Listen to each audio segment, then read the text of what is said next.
নমস্কার, হেডলাইন্স ত্রিপুরা বাংলা সংবাদে আপনাদের সবাইকে জানাই স্বাগত। আপনাদের সাথে রয়েছে আমি শম্পা। শনিবার আগরতলা থেকে মক্কার উদ্দেশ্যে রওনা দিলেন ৬৩ জন হজ যাত্রী। এদের মধ্যে ১৮ জন মহিলা। আগরতলা বিমানবন্দরে হজ যাত্রীদের শুভেচ্ছা জানাতে উপস্থিত ছিলেন সংখ্যালঘু উন্নয়ন দপ্তরের মন্ত্রী শহীদ চৌধুরী। হজ যাত্রীদের পরিবারের সদস্যরাও বিমানবন্দরে উপস্থিত থেকে হজ যাত্রীদের জন্য শুভেচ্ছা জ্ঞাপন করেন। তবে এক যাত্রী এবারের হজ যাত্রায় তাদের প্রতি রাজ্য সরকারের বিরুদ্ধে অসহযোগিতার অভিযোগ জানান। তাদের বাড়ি থেকে আগরতলা আসা, তারপরে আবার যাওয়া, এইসব যত ব্যাপার আছে সেগুলি রাজ্য হজ কমিটি তাদের সাহায্য করেছে। আর্থিক কোনো সুবিধা দেওয়ার সুযোগ নাই। নির্বাচনের আগে বড়সড় সাফল্য পেল ধর্মনগরের কংগ্রেস। ২০০৯ সালে বিধায়ক বিশ্ববন্ধু সেনের বিরুদ্ধে সিপিআইএমের মামলায় বেকসুর খালাস হল কংগ্রেসের এই দাপুটে নেতা। সাংবাদিক সম্মেলনে জানালেন বিশ্ববন্ধু নিজেই।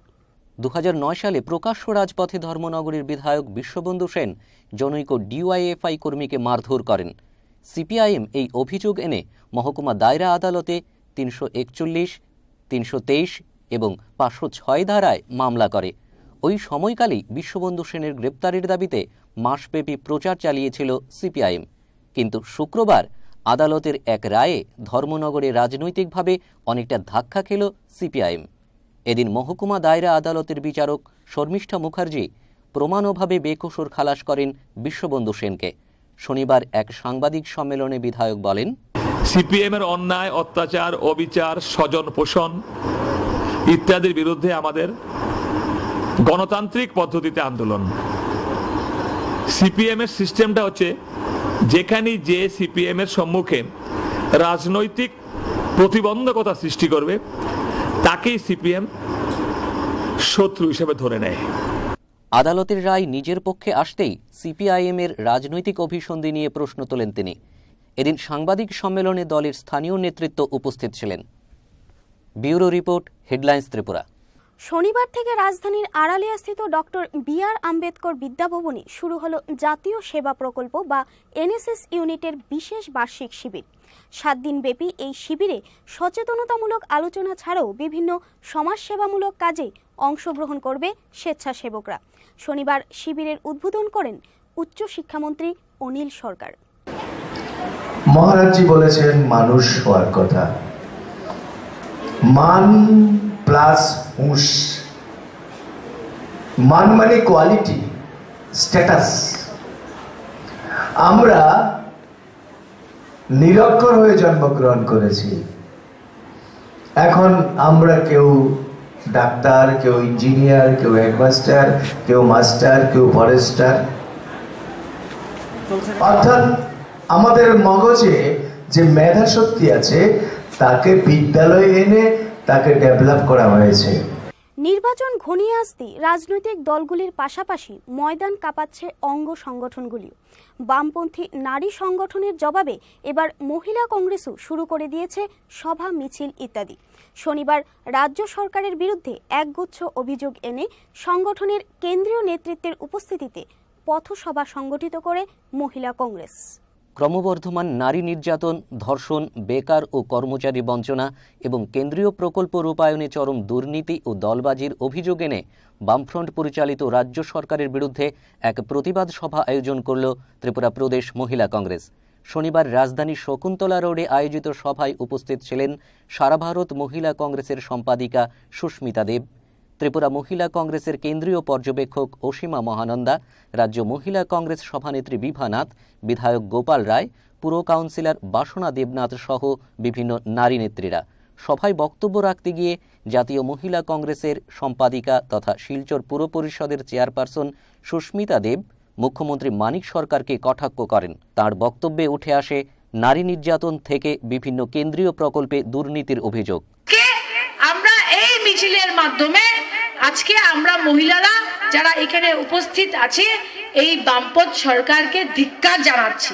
আজকে খালি ব্রডগেজ আর পিডব্লিউডি রাস্তা দেখালে হবে না, আজকে খালি রেভিনিউ দেখালে হবে না, কিন্তু এই ত্রিপুরা রাজ্যের ক্রাইম রেট দেখতে হবে। ক্রাইম রেট কি? আজকে ত্রিপুরা রাজ্যতে highest crime rate in India. হ্যাঁ গুজরাটেও হয়, কিন্তু আজকে গুজরাট রাজ্য সাইজটা কি আর ত্রিপুরা স্টেটের সাইজটা কি? আজকে ত্রিপুরা রাজ্যতে কনভিকশন রেট লোয়েস্ট, আর এই বদনাম থেকে আপনাদের মুখ্যমন্ত্রী সরতে পারবেন না, কারণ মানিক সরকার মহাশয় ত্রিপুরা রাজ্যের গৃহমন্ত্রী। আপনাদের আজকে ভারতবর্ষতে কোনো অস্তিত্ব নেই, ত্রিপুরাতে আপনার অস্তিত্ব বজায় রেখেছে কংগ্রেস সরকার। আজকে এনআরইজিএস, পিডব্লিউডির রাস্তা, বিধবা ভাতা, কল্পতরু, মা জননীর যত স্কিম স্কুলে স্কুলে টাকা যাচ্ছে, এটা আমাদের সরকার দিচ্ছে। আজকে সোনিয়া গান্ধী, মনমোহন সিং এর বদলতে ত্রিপুরা সরকার চলছে। রাজ্যের বাম সরকারকে বিভিন্ন দুর্নীতির বিষয়ে নিদ্রামগ্ন বলে সমালোচনা করেন প্রদেশ মহিলা কংগ্রেসের কেন্দ্রীয় পর্যবেক্ষক অসীমা মহানন্দা। যখন আমি প্রথম দিন আসছিলাম, সেই দিনে আমি এখানে অনুভব করলাম মহিলা কি রকম সুরক্ষিত। আমি ওই জায়গা গিয়েছিলাম টাকা তুলসী, যেখানে দুইটি মেয়েরও জঘন্য ভাবে কি রকম বলাৎকার হয়েছিল। আজকের দিন তোকে এখানে সরকার নীরব, কোন সরকারি সাহায্য ওদের পাশে পৌঁছে না।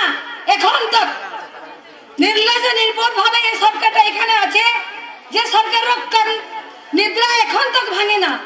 এদিন মহিলা কংগ্রেসের একটি মিছিল রাজধানীর বিভিন্ন পথ পরিক্রমা করে সভাস্থলে এসে মিলিত হয়। শারদোৎসবের পর থেকে সংগঠন বৃহত্তর কর্মসূচি হাতে নেবে বলে জানান উপস্থিত নারী নেত্রীরা। Bureau report, headlines Tripura. পরিকাঠামোহীন পরিবেশে চলছে রাজধানীর নর্থ চন্দ্রপুর গাউচিয়া ফরকনিয়া মাদ্রাসা।